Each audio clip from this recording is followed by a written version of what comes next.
On Christmas Eve, I came home without warning. I found my daughter shivering outside at 32 degrees Fahrenheit, no blanket to keep her warm. My son-in-law's family was laughing, toasting with champagne by the fireplace. I kicked the door open, holding my daughter in my arms, and said 6 words. I'm glad you're here. If you're watching this video, give it a like, subscribe to the channel, and tell me in the comments where you're hearing my revenge story from. I want to know how far it's reached. I stepped out of the taxi. My heavy boots sank into the thick layer of snow outside my daughter's house in Boise, Idaho. The icy wind slapped my face like it wanted to peel my skin off, forcing me to pull up the collar of my coat. After years as a Taekwondo coach, I thought I was used to any challenge, from the sweltering heat of the dojo to the harshest winters. But this Christmas Eve cold made me shiver. I stood there in front of the warmly lit house, a mix of excitement and nerves swirling inside me. Today I wanted to surprise Emily. I wanted to see my little girl's radiant smile when her mom showed up out of the blue. After so many months away, the front yard was buried in snow. Not a single footprint in sight, like no one cared enough to clear it.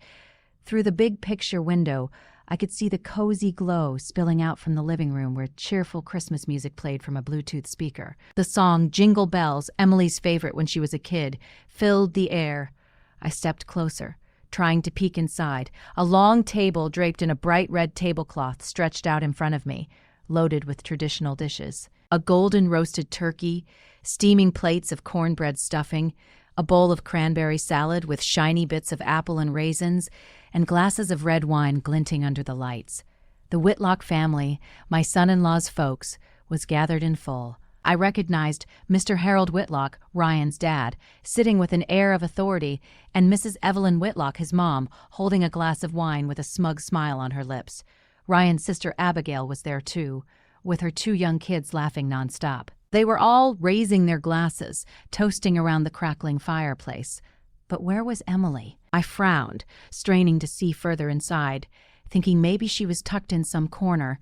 I'd pictured her smiling, chatting happily, like in the old days when she'd wrap her arms around my neck, telling me endless stories. Then I heard a noise, a faint whimper coming from the porch.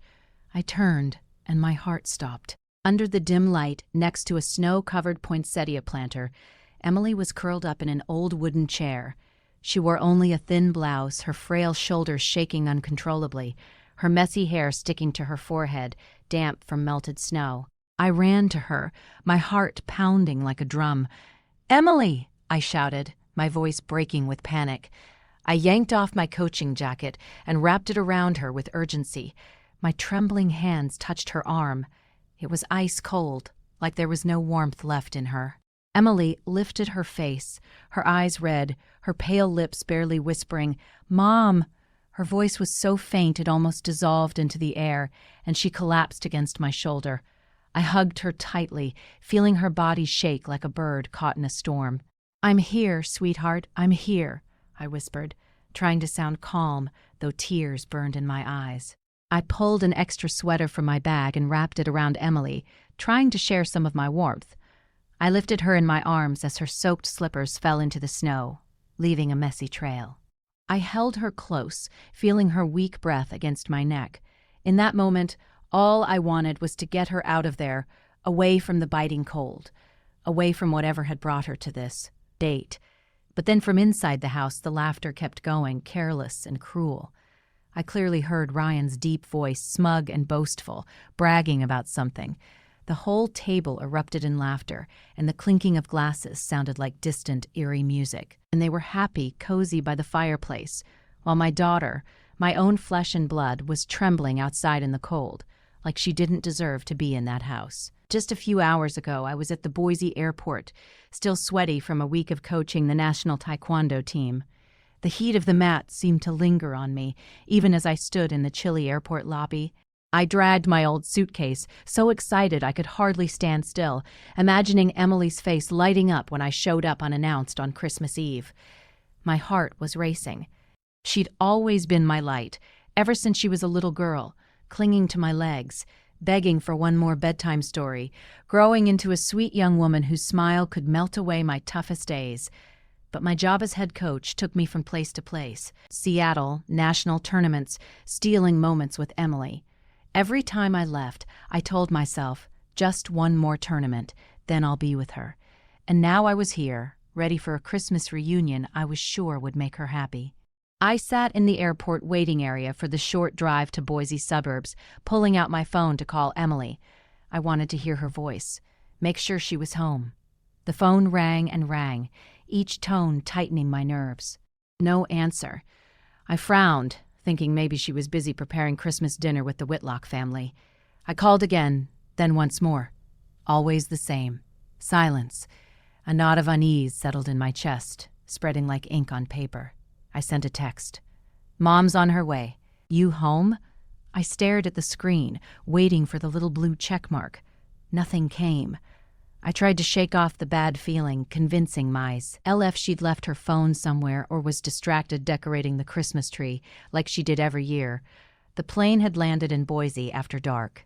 I dragged my suitcase out of the airport, and the winter night's cold hit me hard, sinking into my skin. Families were hugging, laughing, heading to midnight mass. A dad carried his little girl on his shoulders. She held a candy cane and giggled happily. I watched them, a lump tightening in my throat. I'd carried Emily like that too, held her hand through streets twinkling with Christmas lights. But now I was alone, pulling a heavy suitcase, stepping out of the airport with an indescribable loneliness. I flagged a taxi and with a voice hoarse from exhaustion said, "Take me to Meadow Creek, 12th Street." On the way, traffic was slow, the streets packed with people bundled in coats and scarves heading to church for Mass. I stared out the taxi window at the warm lights glowing from houses along the road. Church bells rang faintly in the distance, mixed with a choir singing Silent Night somewhere nearby. I smiled, picturing Emily busy in the kitchen, making the mashed potatoes she'd learned from me. When the car stopped at an intersection, I glanced outside and spotted a group of cops directing traffic. Among them, I recognized Jake, a former student from my days teaching Taekwondo at the local community center. He stood tall, confident in his police uniform, but still had that same kind smile. I rolled down the window and shouted, "Jake!" He turned, his eyes lighting up as he recognized me. "Miss Rose, you're back," he exclaimed, adjusting his police cap. I smiled, trying to hide my exhaustion. "Yeah, just finished training in Seattle. You still working in Boise?" Jake nodded, his smile bright. "Yep, traffic cop now. You here for Christmas with family?" "With Emily," I said, my heart warming at the mention of my daughter. And Jake's face froze, his smile faded. A flicker of doubt passed through his eyes like he wanted to say something but couldn't. A bad feeling sparked in me like a flame starting to spread. "What's wrong, Jake? Something up?" I asked, lowering my voice. He shook his head, forcing a smile. No, it's nothing, Miss Rose. Just glad you're back." But his eyes betrayed worry. I wanted to press him, but the light turned green.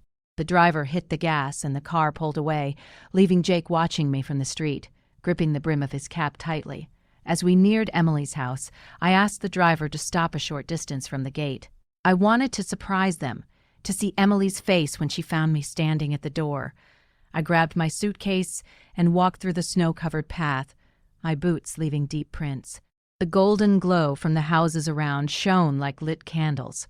From a distance, I heard a guitar and singing coming from Emily's living room. I smiled, picturing her singing like when she was a kid, standing by my side, belting out Winter Wonderland with that clear voice. I left my suitcase on the step, took a deep breath, and got ready to knock. But then a mocking laugh cut through the air, sharp as a knife. I froze. My hand hovered, not touching the door. Mr. Harold Whitlock's deep, gruff voice boomed clearly. "That's what they call a daughter-in-law. A woman who can't even have kids. 4 miscarriages. Haven't they embarrassed us enough?" His laugh was heavy, dripping with contempt. Then Ryan's voice, cold and cruel, chimed in. "Always faking depression, locking herself in her room to do nothing. If it weren't for my parents, I'd have kicked her out ages ago." Another laugh erupted, followed by the clinking of wine glasses. I heard Abigail, Ryan's sister, her tone venomous. "Yeah, totally useless. A wife who can't have kids. What's she good for? pretending to be C, KK, just to get coddled. Pathetic. Each word stabbed my heart. I stood there paralyzed. My breath caught in my throat. This was how they treated my Emily, my daughter, who dreamed of a happy family, who poured her heart into every meal for her husband. Now they were humiliating her like this. 4 miscarriages, each one leaving her sobbing until she had no tears left during our phone calls. And now they said she was faking it. I clenched my fists, my nails digging into my palms. And that's when I saw Emily curled up in a wooden chair on the porch, in just a thin blouse, her head bowed, her whole body trembling in the freezing cold. My eyes blurred with tears. My heart stopped. I scooped Emily into my arms. Her body was still shaking, cold as a block of ice. My hands trembled too, not just from the bitter Boise night, but from the rage burning in my chest. Each step toward the Whitlock's door felt like it carried 1,000 pounds, but I didn't stop. I pounded on the wooden door, my knocks firm, drowning out the Christmas music blaring inside. Jingle bells looped over and over, mocking the painful scene I just witnessed. No one came to open it. I gritted my teeth and banged harder like I wanted to knock the door down in one blow. Finally, the door swung open. Mrs. Evelyn stood there, a glass of red wine wobbling in her hand, her lips painted bright red, glossy under the light. The smell of alcohol wafted from her, but her face wore a forced smile, trying to seem polite. "Hey, Ms. Rose, what a surprise," she said, her voice syrupy but fake, like I was an unwelcome guest. "Why didn't you let us know so we could roll out the red carpet?" I locked eyes with her, not bothering to hide my anger. "Let you know," I growled, each word hissing through my teeth. "If I'd let you know, how would I have seen this? What did you do to my daughter?" I held Emily tighter, feeling her faint, breath against my shoulder. Each breath was a reminder I couldn't let this slide. Evelyn raised an eyebrow, glancing at Emily in my arms with a grimace, like she was looking at something annoying. "Emily just wanted some fresh air," she said, her tone soft but laced with contempt. "Don't make a big deal out of it. It's Christmas. Come in. Don't stand out in the cold." Her words hit me like a slap in the face. Fresh air, while my daughter was practically freezing outside in a thin blouse. Before I could respond, Ryan appeared behind his mother, his shirt unbuttoned, exuding deliberate nonchalance. He held a bottle of wine and shot me a defiant look. "Mom, close the door," he said, his tone dripping with arrogance, chin raised. "Let her stay out there till she gets over it. Who shows up to Christmas dinner acting all fragile to get out of helping?" He let out a mocking chuckle, like he'd said something clever. Those words were another knife, not just in my heart, but in Emily's. I felt her body shrink in my arms like she wanted to vanish. From the table, Abigail's voice rang out sharp and venomous. "Exactly. A woman who can't even carry a baby to term. What's she worth?" "Useless."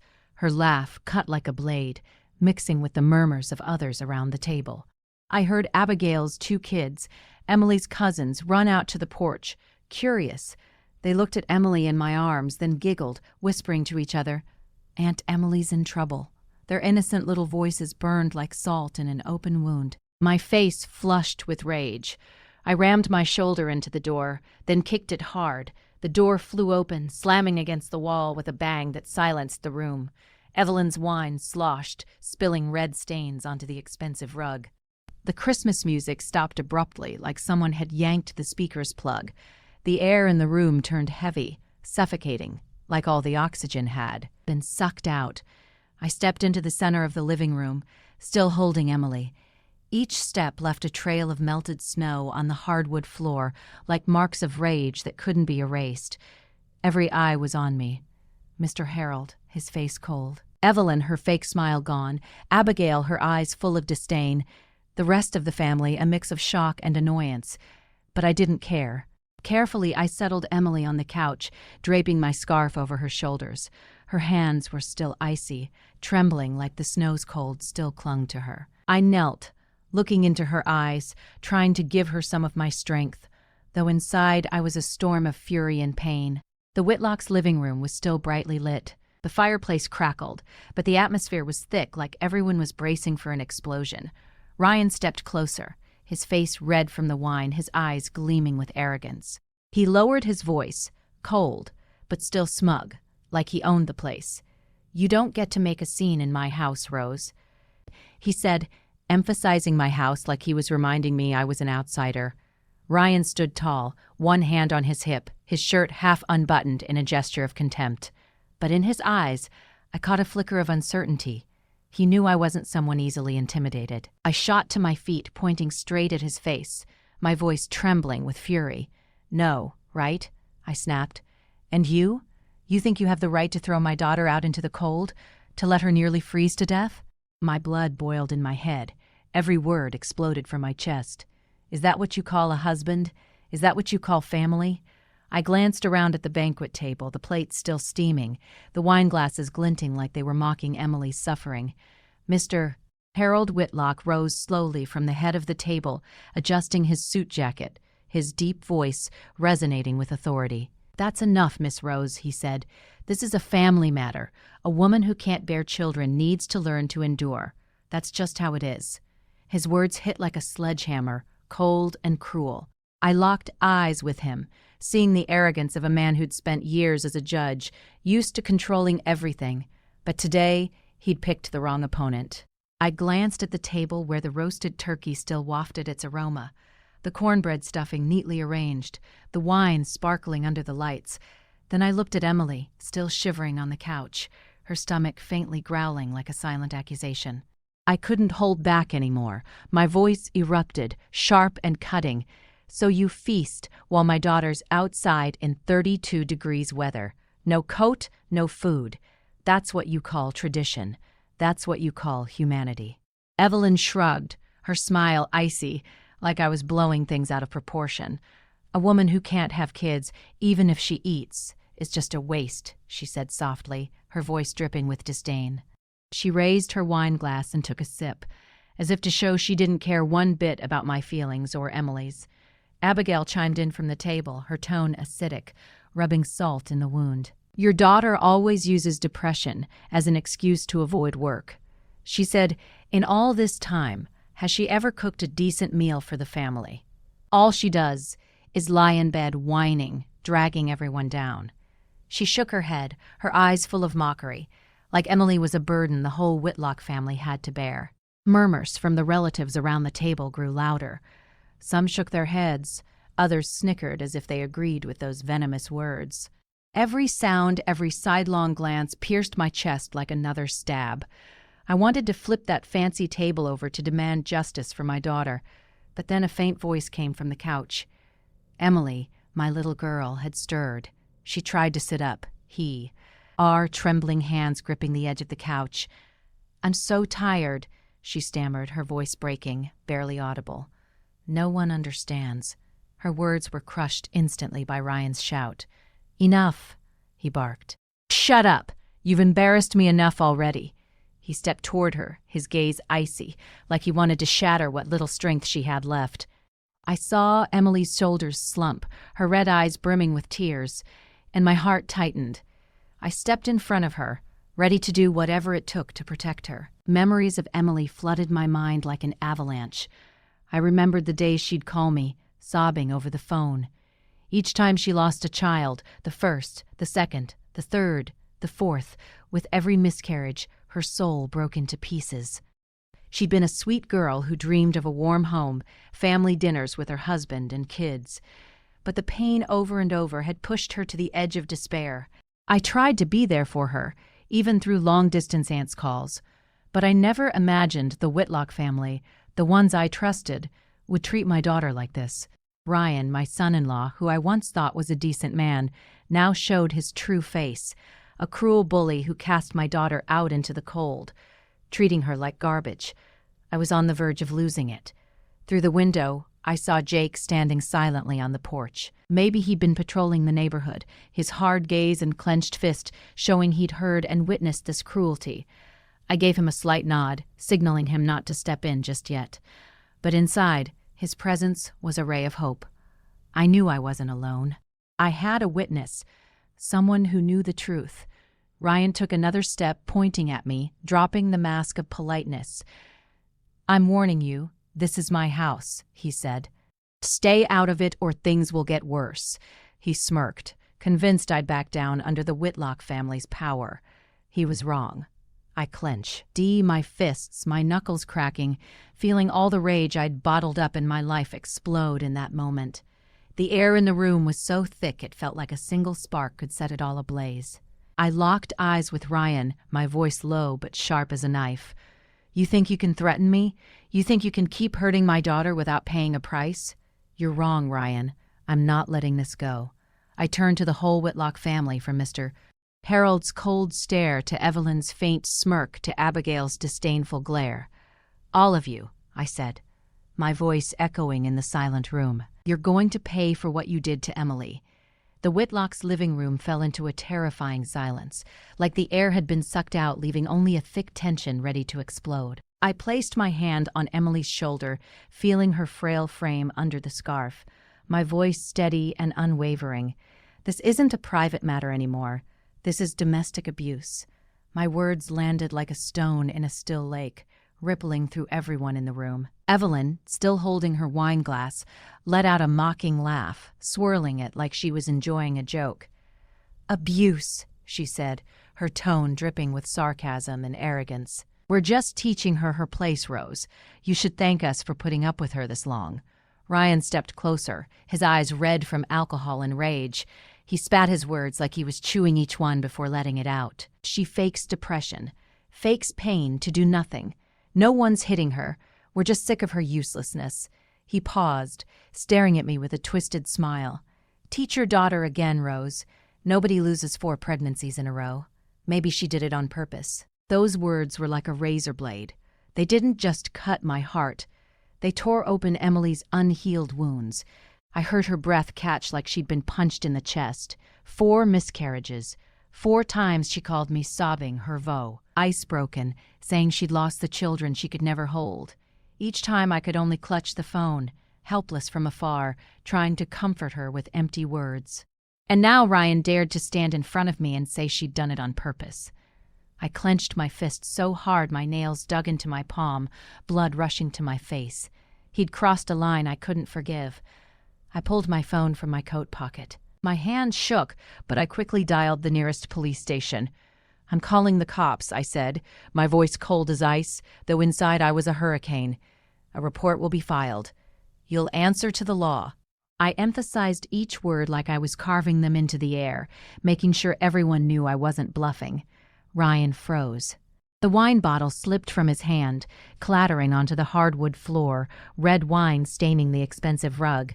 Panic flashed in his eyes, though he tried to regain his air of superiority. You wouldn't dare, he shouted, but his voice wavered like he hadn't expected me to go this far. Mr. Harold, who'd been watching with a cold expression, stepped forward, adjusting his tie, his deep, growly voice booming with authority. You have no idea who you're challenging, Rose, he said. I've spent my life on the judge's bench. I've seen the worst this world has to offer. You think a phone call will make us tremble? His eyes were sharp as knives, reminding me the Whitlock family wasn't easily shaken. But I didn't back down. I'd seen my daughter shivering in the cold, and nothing, not even Mr. Harold's power, would silence me. Abigail from the table crossed her arms and let out a mocking smile. Go ahead, make the call, Ms. Rose, she said, her tone taunting. Let's see who they believe, a crazy old lady or a respected family like ours. You think the police will side with you? Her venomous laugh rang out, confident I'd fail. Emily, still on the couch, tugged at my sleeve. Her voice trembling in a whisper. Mom, please don't do it. I just want peace. Her red eyes, full of fear, seemed to say she was terrified things would get worse. I looked at her, my heart aching. I knew she was scared. Scared of the Whitlocks' retaliation, of more humiliation piling on. But I also knew if I stopped now, Emily would be trapped in this pain forever. I squeezed her hand tightly, trying to pass her some of my courage. You don't have to be afraid, I said softly but firmly. I'll protect you, I promise. I lifted her in my arms, snow from her clothes falling onto the rug like pieces of a shattered dream. I ignored the Whitlocks' scornful glares and their muttered threats. All I knew was I had to get her out of that place, out of that cage of cruelty she'd been locked in for too long. As I turned toward the door, I saw Jake through the foggy glass, standing on the porch, his hand rested on his radio, his eyes burning with a hidden fire, ready to act at any moment.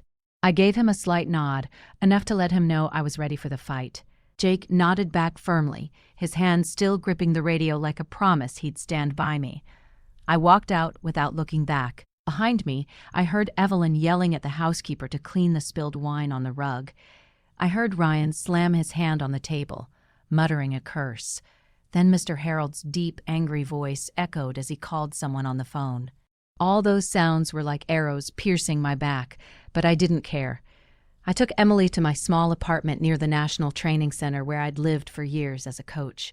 It wasn't fancy, just a living room with an old couch, a simple kitchen in the corner, and a few family photos on the wall. But to me, it was a safe place where I could shield my girl from the Whitlock's insults and the cruel cold. I carried Emily to her room and gently settled her on the bed. Shh! E was still shivering, though wrapped in my thick coat. I dug through the closet for an old sweater, put it on her, then made a mug of hot cocoa, its sweet aroma filling the chilly air. "Drink this, sweetheart," I whispered, placing the mug in her hands. But she just stared at it, her eyes empty, like she didn't believe she deserved even a bit of warmth. My phone rang, cutting through my thoughts. It was Jake. His voice was deep and steady. "Miss Rose, I just filed the initial report at the station, but the Whitlocks won't go down easy. They've got influence. You know that. I'm ready to testify as a witness if you need me." I felt the determination in his tone, like a small flame that never dies. Jake, my old student, the one who once stood in the dojo with bright eyes, was now by my side in a different kind of fight. "Help me prepare, Jake," I said, my voice brief but full of gratitude. "This could be a long battle." He replied with a simple, "I got it, Coach. I'm here." The next morning I took Emily to a therapist in downtown Boise. Dr. Linda Carter, an older woman with a kind gaze, welcomed us into a cozy office. After talking with Emily, she looked at me, her voice heavy and sad. "She's suffering from severe depression, Miss Rose. 4 miscarriages combined with constant insults from her in-laws have crushed her confidence. She needs rest, treatment, and above all to feel safe." I nodded, my heart tightening. I knew Emily wasn't okay, but hearing it from the therapist felt like another stab. I looked at her, curled up in the chair, her hands clasped tightly, and blamed myself for not being there sooner.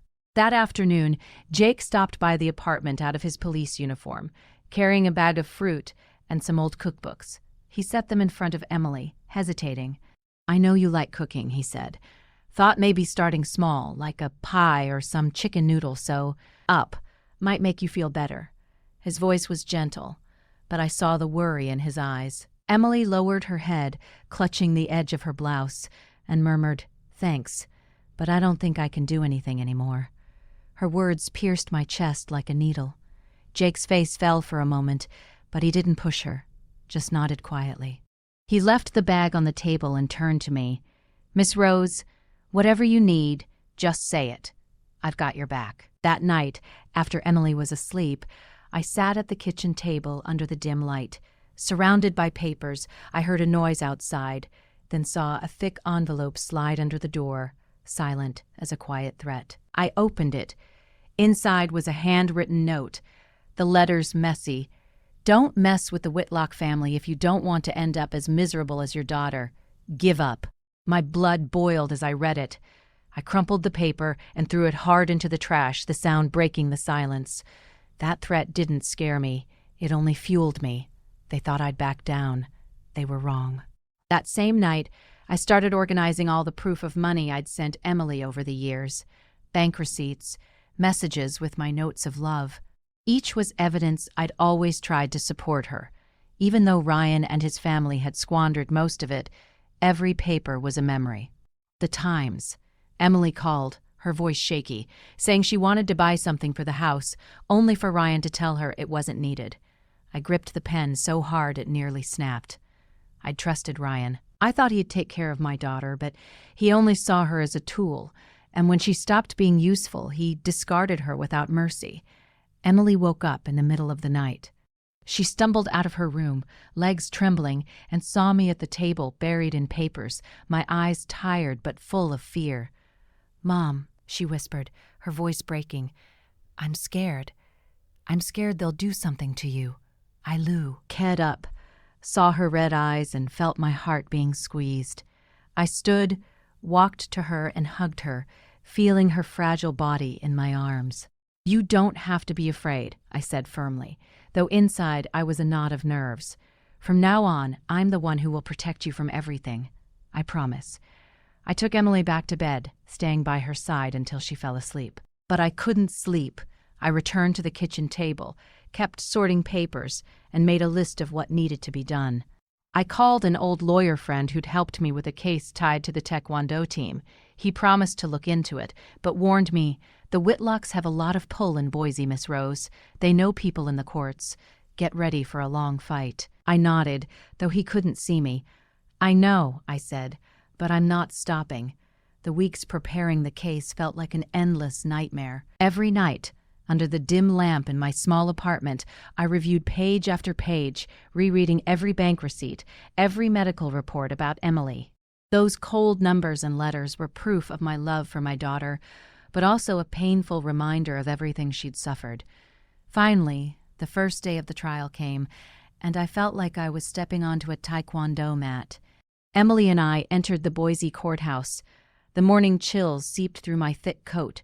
I held her hand, feeling her icy fingers tremble in my palm. Her eyes were red with dark circles showing sleepless nights. She kept her head down like she wanted to hide from the stares. I stood tall, trying to be her rock, though inside I was just as shaken. "I'm here," I whispered, squeezing her hand gently. She nodded weakly, but her empty eyes showed she'd given up the fight long ago. The Whitlock family was already there early. Ryan, in a sharp gray suit, carried himself like a confident lawyer. Before the trial, he sat, adjusted his tie, and shot us a scornful gal. "Ants." Next to him was Mr. Harold, walking slowly but with a gaze sharp as a blade. He flashed a confident smile, like he already knew the outcome. In the family row, Evelyn and Abigail sat primly, dressed elegantly, whispering occasionally, throwing us looks. I felt their hostility in every gesture, but I forced myself to stay calm, reminding myself today wasn't my fight. It was Emily's. Jake was there too, sitting in the spectator section in his police uniform. He gave me a slight nod, his steady gaze like a promise he wouldn't abandon us. His presence made me feel less alone, like I had an ally in this battle. I nodded back, silently thanking him for being there from that terrifying Christmas Eve to this day. The trial began. My lawyer, Mr. James, stood and presented each piece of evidence clearly. He showed the bank transfers I'd sent Emily over the years, proving I'd always supported her, though most of that money ended up in Ryan's hands. He also presented Emily's medical records with detailed notes from the therapist about her depression. After 4 miscarriages and constant insults from her husband's family, Emily didn't just suffer physically. She was emotionally destroyed, James said, his voice thick with emotion. They treated her like an outsider in her own home.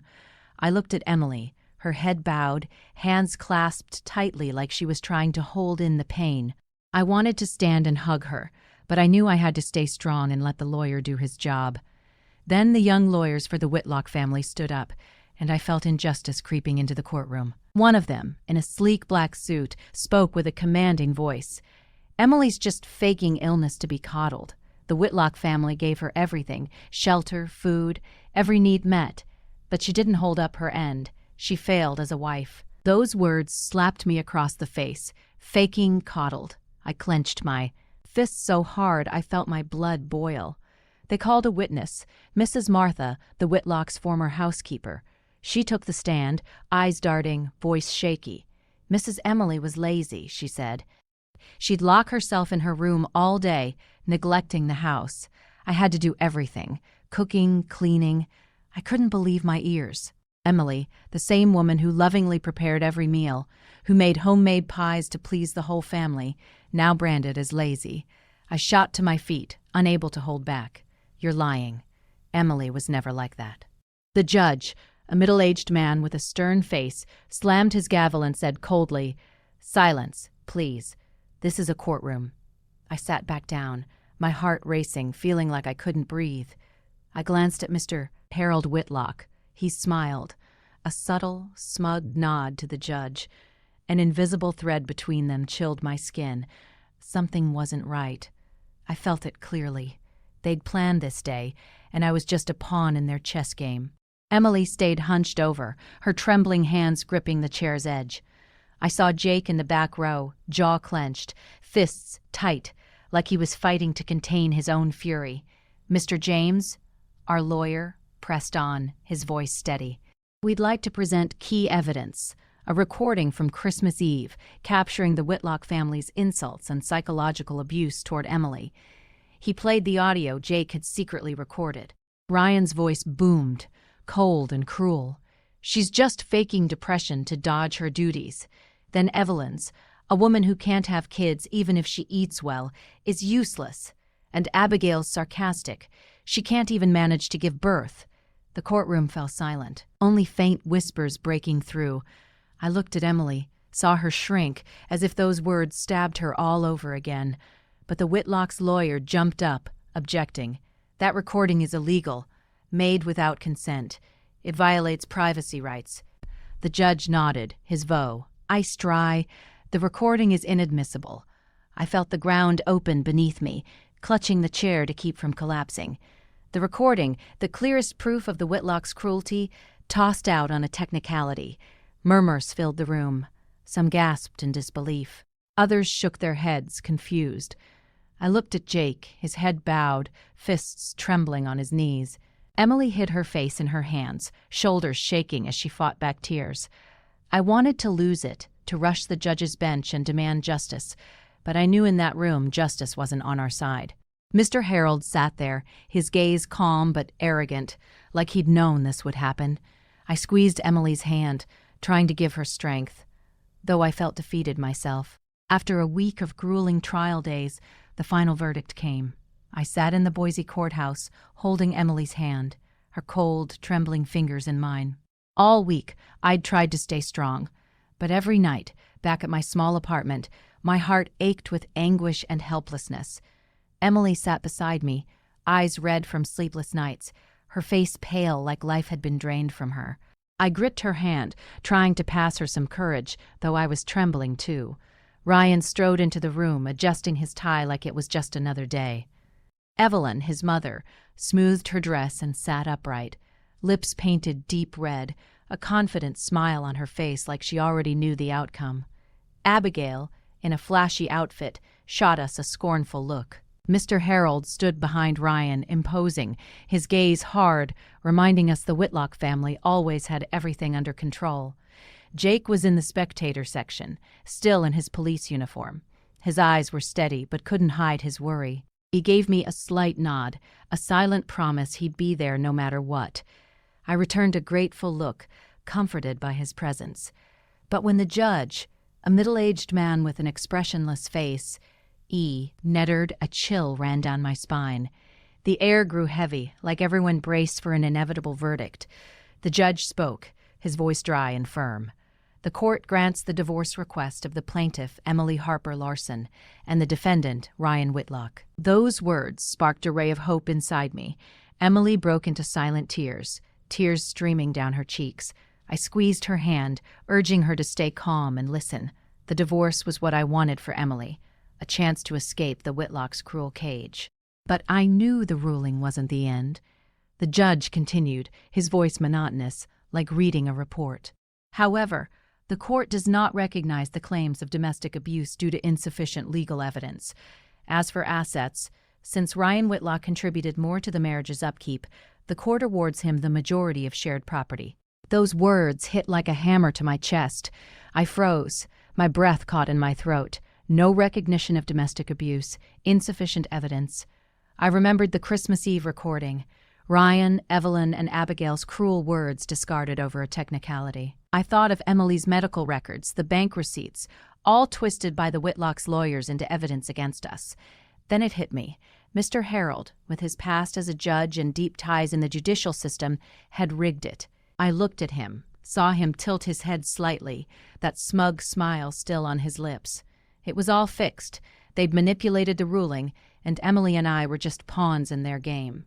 I couldn't hold back anymore. I shot to my feet, my voice breaking with rage and pain. "This is so unfair. This isn't justice." My shout echoed, silencing the room. Emily grabbed my hand, eyes wide with panic, but I didn't stop. "You saw how they treated my daughter. You heard what she endured, and you still dare say there was no abuse? You dare take everything from her." A guard approached, his voice firm.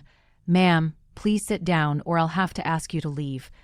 I glared at him, then at the judge who sat there, face blank, like my words meant nothing. I sat, hands trembling, feeling the world crumble beneath me. Ryan turned, locked eyes with me, and flashed a mocking smile, adjusting his tie like he'd won a grand victory. Evelyn and Abigail nudged each other, giggling under their breath. Making sure I heard, that laughter was a knife plunging deep into my heart. "Mister." Harold nodded slowly, his gaze calm, like this was just another case he'd pulled strings on. I looked at them all, one by one, my blood boiling. They hadn't just stolen Emily's justice. They'd stolen my faith in a system I once thought was fair. Emily covered her face with her hands, her body shaking, her muffled sobs tearing me apart. I wanted to hug her, tell her everything would be okay, but no words came. The judge's words echoed in my head like a sentence, not just for Emily, but for me. Jake in the back stood abruptly, glaring at the Whitlocks. I saw veins bulging in his arms, fists clenched like he was holding back a storm of rage. I signaled him to stay calm, though I wanted to scream and break everything in that room. The judge slammed his gavel, his voice sharp. "Order. The session is over. Everyone may leave." The gavel sound was a final period, but for me it was the start of a new pain. People began to rise, voices murmuring, papers shuffling. But I stayed, holding Emily tightly, her trembling shoulders and sobs breaking me inside. I wanted to comfort her, but my throat closed like words were useless against this pain. The unjust ruling didn't just strip Emily of assets. It took the last shred of my belief that the system would protect her. Ryan sauntered over, his posture smug like he'd won a major victory. He leaned close to my ear, whispering mockingly, "See, Rose, I told you. Don't fight me. You're just a useless old woman." He flashed a crooked smile, eyes gleaming with triumph, then turned to leave like Emily and I weren't worth his time. His words were gasoline on the fire of my rage. My blood surged, veins pulsing. I clenched my fists so hard it hurt, my body taut like a drawn bow, ready to snap. I wanted to lunge to land a punch on that arrogant face to pay him back for everything he'd done to my daughter. After years as a Taekwondo coach, I'd learned restraint, but in that moment, all my barriers crumbled. I took a step forward, heart pounding, ready to do something I'd regret. But Jake rushed in front of me, eyes blazing, lips tight, fist clenched like he was about to unleash it on Ryan. I saw my own fury in him, an uncontainable outrage at the injustice. The courtroom buzzed, voices rose. Are they going to fight? A cop throwing punches in court. Some pulled out phones, camera flashes lighting up the tension. A journalist in the corner raised his camera, eyes hungry for a scandal. Ryan turned, startled for a moment, but quickly regained his defiance. He smirked coldly. "Go ahead, hit me. I'll make sure you lose everything. Who do you think you are? Just a low-life cop." He stepped closer, taunting, certain Jake wouldn't dare touch him. Jake's fist trembled, his breathing heavy, eyes red. I knew he could do something irreversible. Suddenly, Emily broke free from my arm, ran to Jake and clung to his arm, sobbing, her voice broken. "No, please don't do it. I don't want you or Mom to become violent like him. I just want peace. I just want to keep living." Her cry tore through the air, silencing the room. I saw tears stream down Emily's face, her thin hands gripping Jake like he was her last anchor. Jake froze, breathing hard, his fiery eyes slowly dimming. His fist trembled, rigid for a moment, then slowly loosened, dropping to his side. He bowed his head, lips tight, fighting to contain the rage consuming him. Camera clicks echoed, flashes highlighting Emily clinging to Jake, Ryan standing smugly in front. Some in the room, maybe unaware of the case, began to sob. A soft murmur of crying rose, like Emily's pain had pierced them. I looked around, a woman wiping tears, a man shaking his head in sorrow. But the Whitlocks stood unmoved. Evelyn and Abigail whispered to each other, cold smiles on their lips.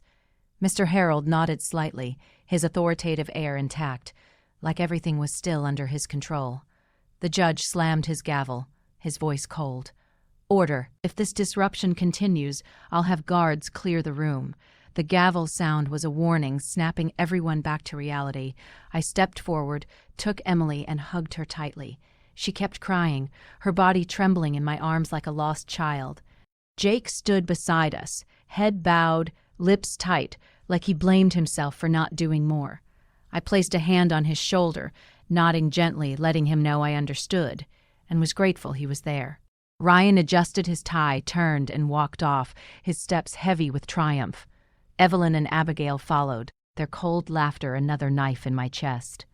The room slowly emptied, leaving just me, Emily, and Jake, 3 people sharing the same bitter lump in our throats. I hugged Emily tighter, feeling her weak breath against my shoulder. "Mom," she whispered, voice breaking, "I don't want to fight anymore. I'm tired. Can we just go home?" Those words tore my heart apart.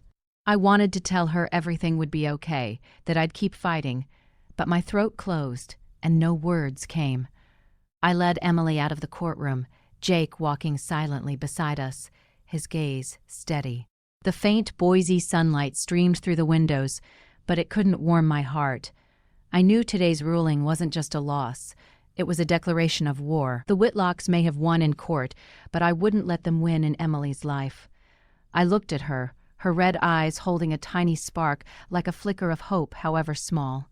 For that spark, I swore I wouldn't give up. In the days after the trial, Boise seemed to stir with an undercurrent. Local news started talking. Bold headlines hit the front pages. Whitlock trial, justice bought.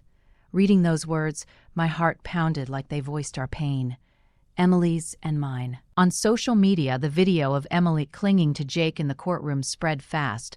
The image of my daughter, eyes red, voice breaking, begging Jake not to become violent, touched many hearts. Comments flooded with outrage.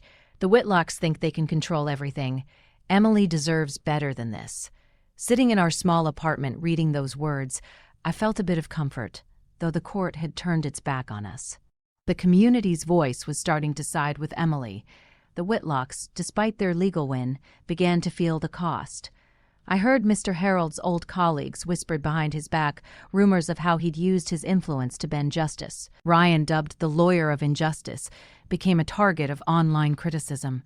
The prestige the family flaunted was crumbling like a sandcastle swept by waves. I didn't revel in it, but I felt a sliver of justice, not from the courts, but from the people's voice. I brought Emily to live with me in my small apartment, lit by the warm yellow glow of lamps, family photos on the walls. Each morning I got up early to make her breakfast, sometimes pancakes with maple syrup, other times just scrambled eggs with toast. Emily sat slowly at the table, cradling a mug of hot tea, staring out the window where faint sunlight slipped between Boise's rooftops. Some days I saw silent tears roll down her cheeks like raindrops.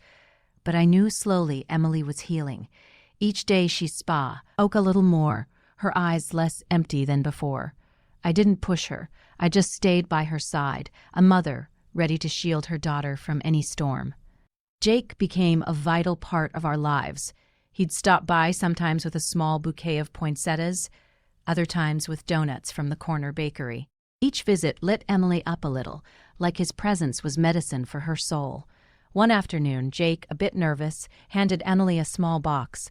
Inside was a keychain shaped like a taekwondo uniform, the same symbol I'd taught him and my other students. "You don't have to be strong right away," he said, his voice soft but firm, "but you can start over, little by little, like Miss Rose did."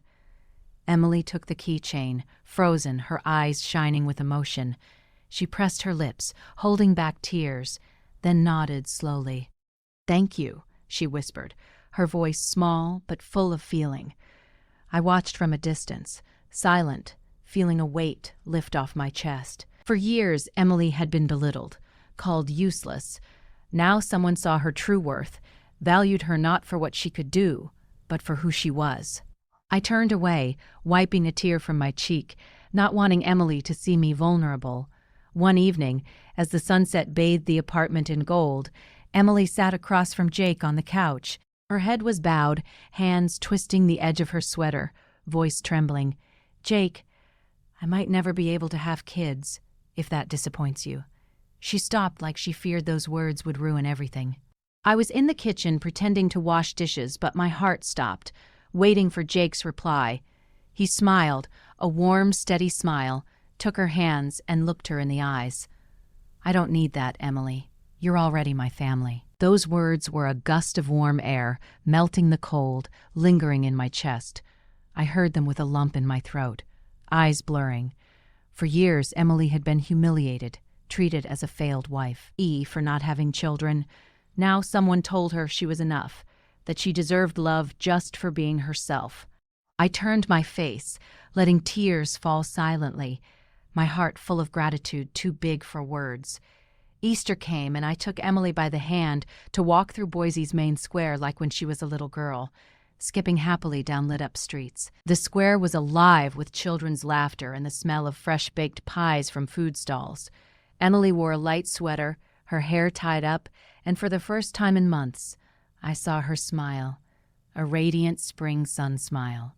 "Mom," she said softly, "I miss these days. I miss when you taught me to make apple pie. When you told me about your taekwondo matches, I smiled, squeezing her hand.